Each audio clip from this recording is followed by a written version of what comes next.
144th verse.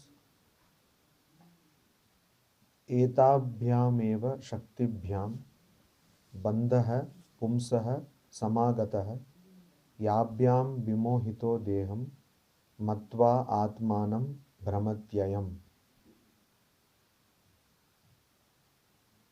एताभ्याम् अयं शक्तिभ्यां पुंसः बन्धः समागतः. Etabhyam, from these two powers, Shaktibhyam, powers, I am this, these. From these two powers,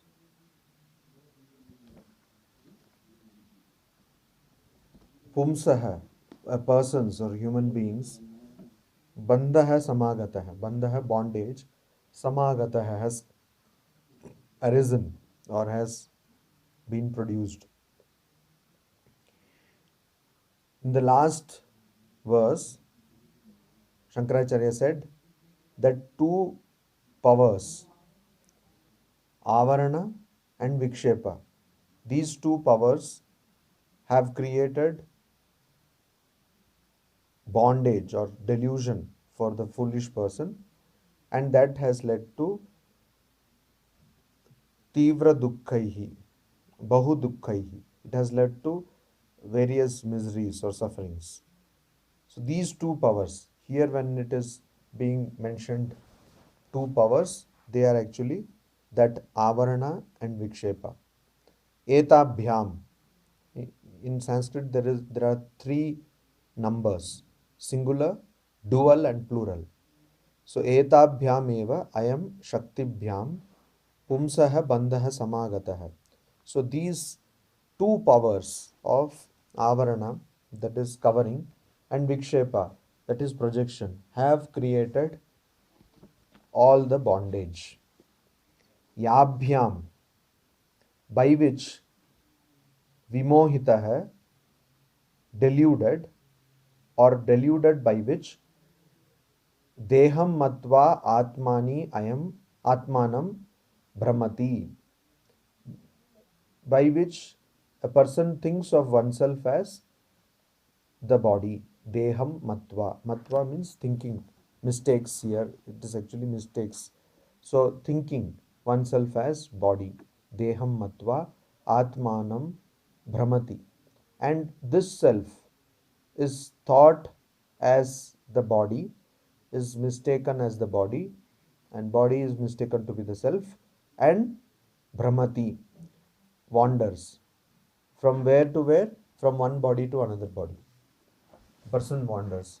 So when now you have taken birth, you feel that this, I have a miserable life, I have not got this, I have not got that. Then you will go to another body where you will feel that you don't have some other things. Then you will go to another body. So this chase for that perfect life, this desire for the perfect life does not end. Now here Shankaracharya is telling how these two, Avarana and Vikshepa, has come, or how this delusion has come. This he has told earlier also, but here he is telling again, he is repeating it again, that Deham Matva, the very thing, this very thing he has told in many verses earlier also. The problem is that you think yourself as body, mind, and Anandamaya Kosha, Vijnanamaya Kosha, etc. Now, this thinking comes because of the interplay of three gunas: Sattva guna, Rajo guna, and Tamo guna. These three gunas are there, and in that mainly ignorance is reflected through Tamo guna and Rajo guna. So this Tamo guna and Rajo guna, they come out. So Tamo guna comes out as Avriti, and Rajo guna comes out as Vikshepa. Rajo guna always means some activity. Tamo guna always means dullness or inactivity. Tamoguna here creates covering, delusion. So you are not able to see something for what it is. And Rajoguna, since it creates activity, you project something else on that. And because of these two, people get that bondage and they do what is called as adhyasa, superimposition. A person is there and another person is there. Until a particular time and day, they have not met. But after their meeting, either physically or virtually, after some time, they develop so much of attachment for one another that after 1 or 2 days, they think that they are so close, etc., etc. Actually, if you think about it, it doesn't make any sense. It is illogical, irrational. But that is how people act. Why? Because of adhyasa, because of superimposition of permanence on things which are impermanent. So something which is transitory, something which is unreal, on which you are superimposing reality. You think that it will stay forever. Now, how to get beyond this? You have to first have this idea that this world, or as you see these names and forms, are not going to give you any peace or fulfillment. Every kind of spiritual practice starts from this, whether it be bhakti, whether it be jnana, or any other mode of practice. It has to start from this idea or this conviction that the world as I see will not give me peace or fulfillment. So I have to attain, or I have to get the knowledge, or I have to get the realization of that particular divine principle or divinity, which will give me peace and fulfillment. And for that, what we should do? We should follow what is called as sadhana chatushtaya. Chatushtaya means a group of four. Sadhana chatushtaya means, what is sadhana chatushtaya? Viveka, Vairagya, Shatka, Shama Adi Shatka Sampatti, and Mumukshutva. Viveka is the discernment or the constant choosing between what is real and unreal. Vairagya is dispassion towards fruits of our actions. And Shatka, Shama Adi Shatka Sampatti, group of 6 qualities, starting from Shama, that is control of inner sense organs, then Dhamma, control of external sense organs, then Titiksha, forbearance, then Samadhana, Uparati, the taking away your mind from sense objects, then Shraddha, then Samadhana. All these things you have to practice, and then finally you should have an intense longing for liberation, Mumukshutva. All these things, if you have, and you practice these things, and then you constantly think of that divine principle, or you think of your true nature, that is Atman, you do this vichara, you do this contemplation, you do this thinking, and then you get self realization, or you realize your chosen ideal, you realize your Ishta Deva or Devata, and that you get. Once you realize like this, then you understand the true nature of things. Now, a person who does not do this, or he does not try to do this, what happens? That person gets more and more deluded by these two powers of avarana and vikshepa, and that person thinks of oneself as the body, because that person is unaware of what that person should know. One person should know. Suppose a person wants to go to Delhi, and from here that person starts in a say vehicle, and after some point loses the way, goes in a different direction. And if that person does not ask anybody, does not refer to somebody else, what will happen? He will go farther and farther from Delhi, which is the destination. So similarly, if one does not follow these spiritual practices, if one does not try to contemplate on one's true nature, then one will go farther and farther from one's true reality that one is supposed to know. And then what will happen? That person, as it is told here, deham matva, atmanam deham matva. So that person will think of oneself as the body. Atmanam deham matva. Person will think oneself as body, and that is the gross body. Body means gross body. That this annamaya kosha, this body made out of uh, flesh, bones, etc., that made out of food, this body, gross body, that a person thinks. And what happens when you think like that? Then you have to continuously come again and again to this world. You have to repeatedly take birth and repeatedly die. Why? Because you think that this body, gross body, is what is self. So instead of thinking of that self which is beyond all the five koshas, when you think that you are the body, so automatically you will want to come to the body because you think that is the destination. And again you will come to the body.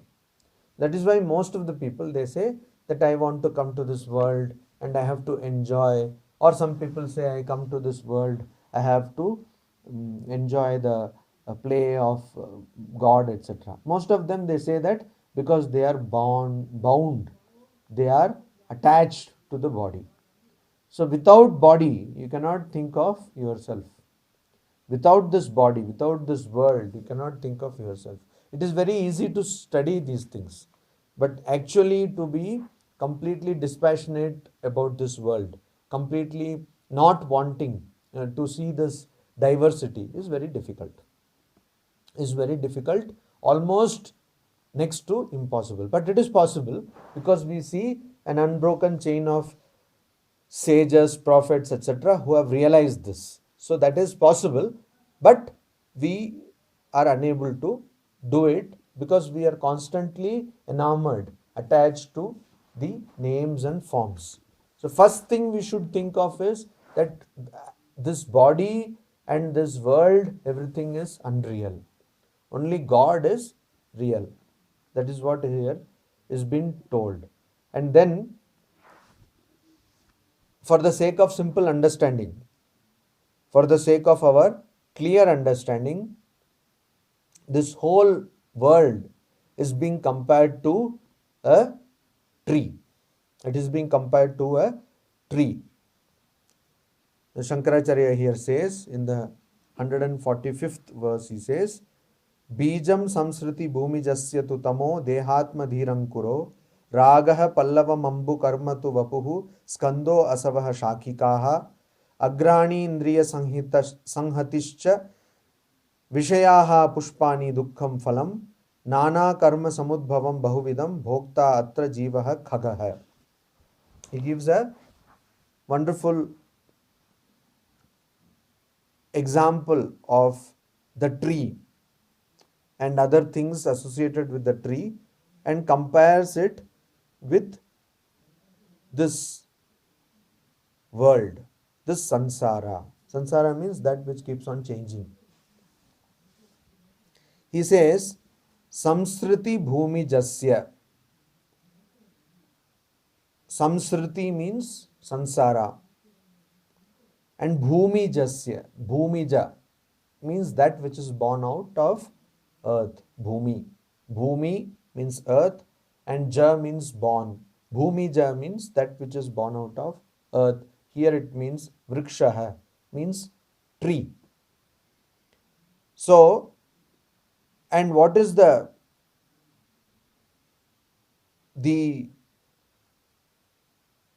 seed of this world? What is the seed of this world? Ajnana. Ajnana. Ignorance. avidya. That is the seed of this world. Because you have ignorance, you see this world. Or this world has come because of ignorance. So that is tamaha. This bijam, samsriti bhumijasya bijam tu tamaha. The seed of this world, which is like a tree, is tamaha. That is ignorance. That is ignorance. The meaning is tu has been put here to emphasize that there is no other reason. Only ignorance is the only reason for the tree of the sansara. Tu means indeed, definitely, nishchay, nishchay. So that tu. And then what does it give? This ignorance, what kind of idea does it give? Ankuraha. Ankuraha means sprout. When the seed is put in soil, it will come out as a sprout. So that sprout is dehatmadhihi.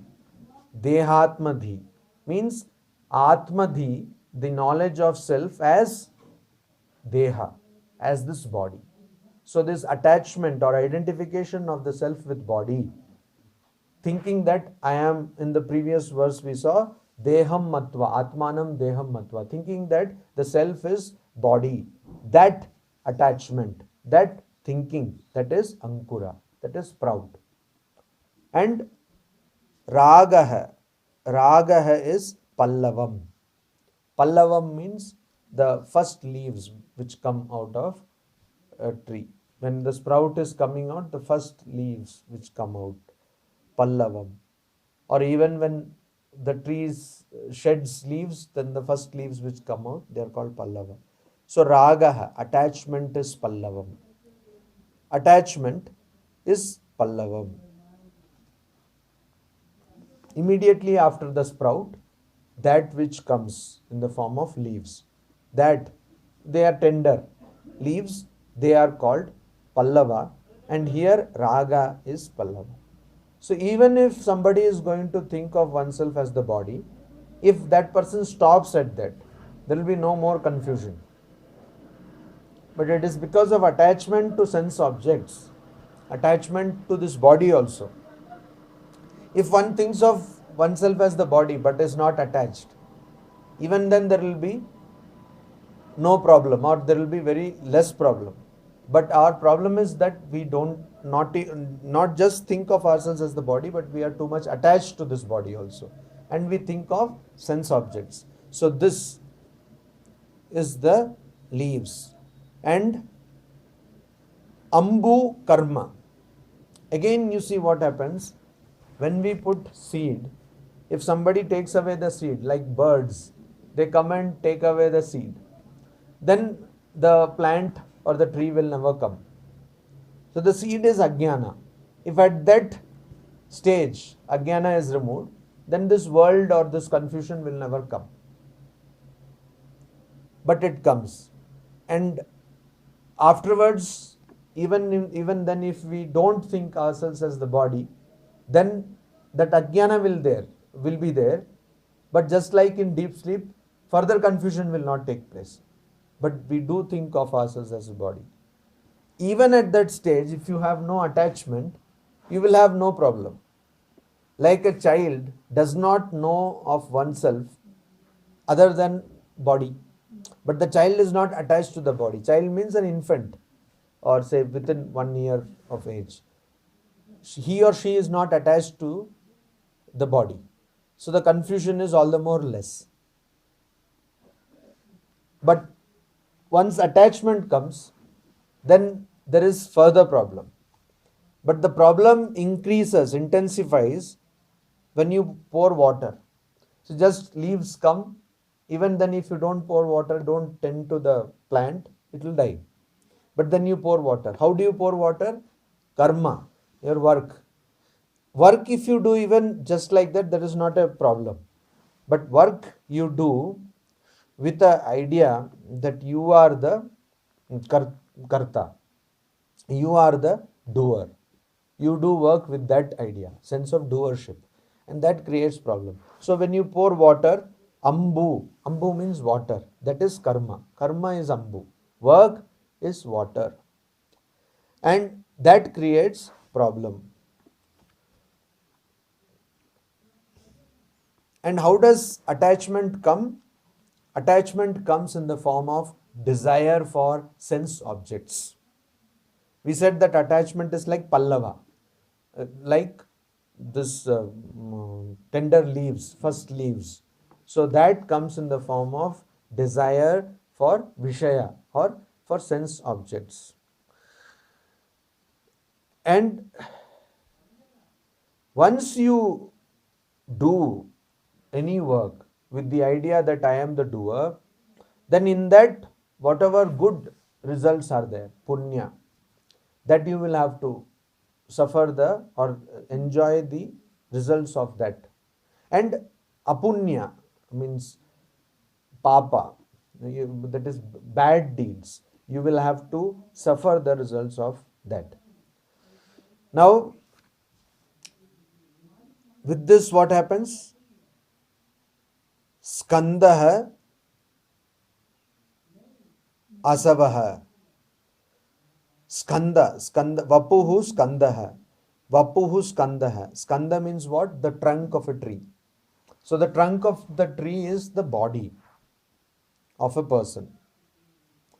Body of the person. How does this body of a person come? By identification with the person. So when we start identifying with the body, that is what gives.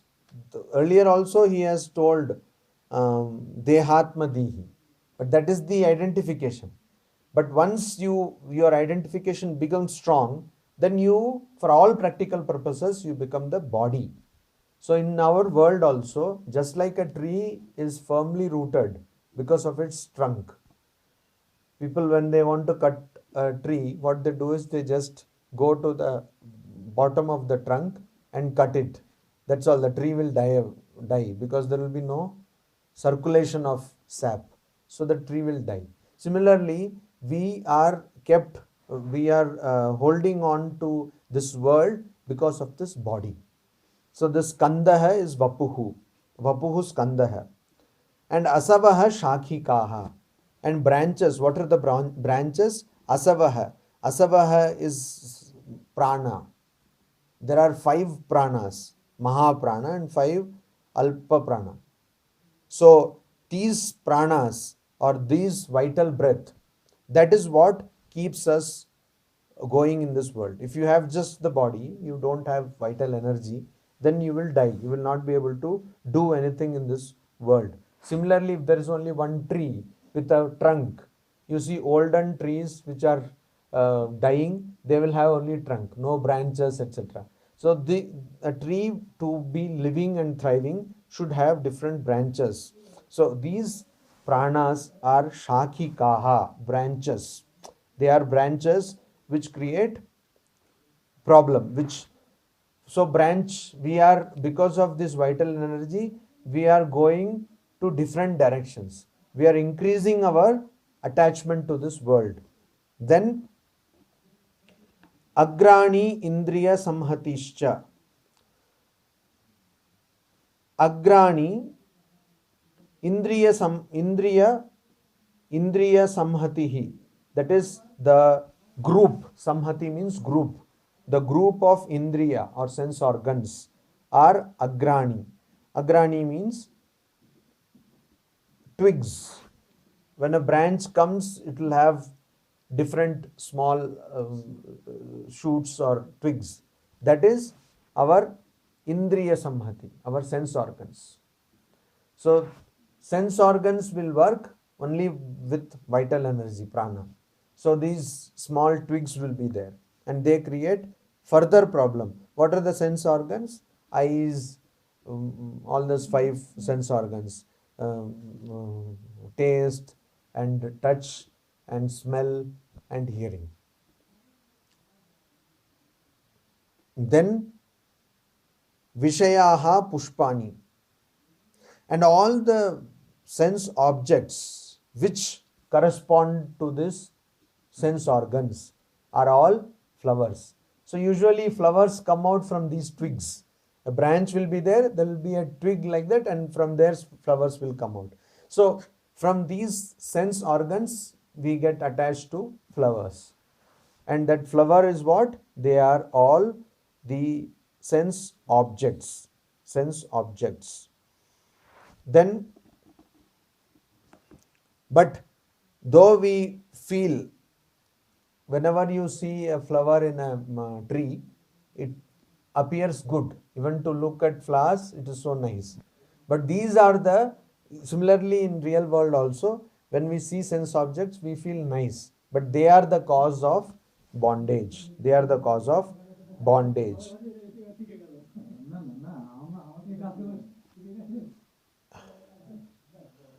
And nana karma samudbhavam bahuvidam,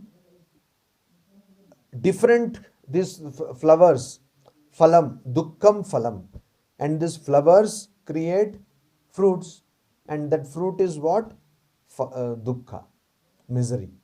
So misery, though apparently they feel very nice, but they actually create this attachment.